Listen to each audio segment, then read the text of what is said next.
Donc voilà, moi j'ai lancé InDesign et on voit clairement qu'il est modifié. C'est moi qui précédemment l'ai modifié en l'utilisant. Si vous arrivez sur un ordinateur et que le InDesign a été modifié par quelqu'un d'autre, ça peut être vraiment problématique parce que vous récupérez plein de réglages créés par l'autre personne et chaque outil peut être réglé différemment de son comportement normal. Alors je vais ici remettre à zéro InDesign. Vous ne le faites pas parce que chez vous c'est déjà à zéro, mais enfin comme ça vous voyez comment ça fonctionne. Il faut d'abord quitter InDesign et sur le Mac, je vais enfoncer les 4 touches majuscules CTRL, ALT, commande.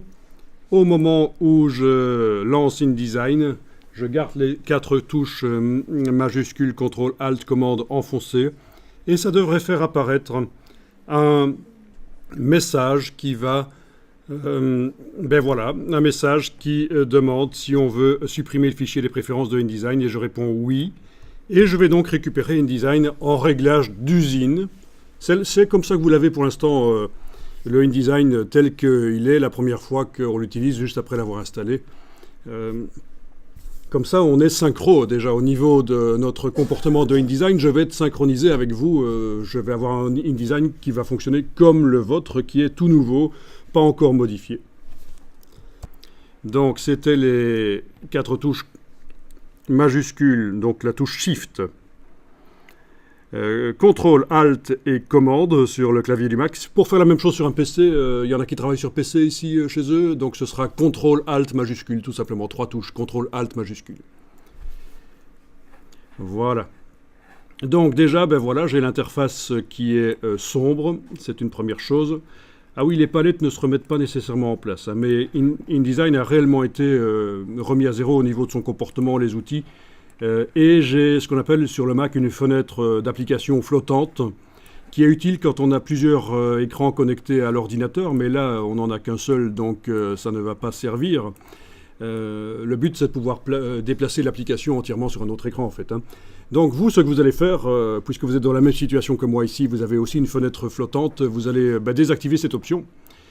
Parce que je vois trop souvent des gens qui travaillent comme ça sur un ordinateur qui a un seul écran et c'est vraiment se passer à côté de la possibilité d'utiliser vraiment la totalité de son écran, d'avoir l'application comme ça dans une petite fenêtre. Alors vous allez dans le menu fenêtre du Mac et vous allez décocher l'option cadre de l'application. Voilà, et là vous avez le Mac, le InDesign sur le Mac qui est vraiment, qui occupe tout l'écran en fait. Hein. Bien sûr, sur PC, vous n'avez pas ça, parce que le PC a un système différent. Tous les logiciels peuvent être flottants sur le PC d'Office, mais c'est un peu différent. Deuxième chose que je vais faire ici, et ça vous n'êtes pas obligé de le faire, mais je vais le faire ici, c'est modifier l'interface du logiciel en allant dans le menu InDesign Préférences.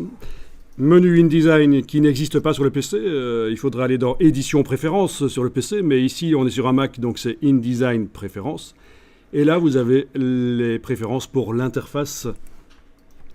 Et dans les préférences pour l'interface, il y a plein de choses qui peuvent être modifiées, mais la seule chose que je vais modifier ici, c'est la couleur de l'interface.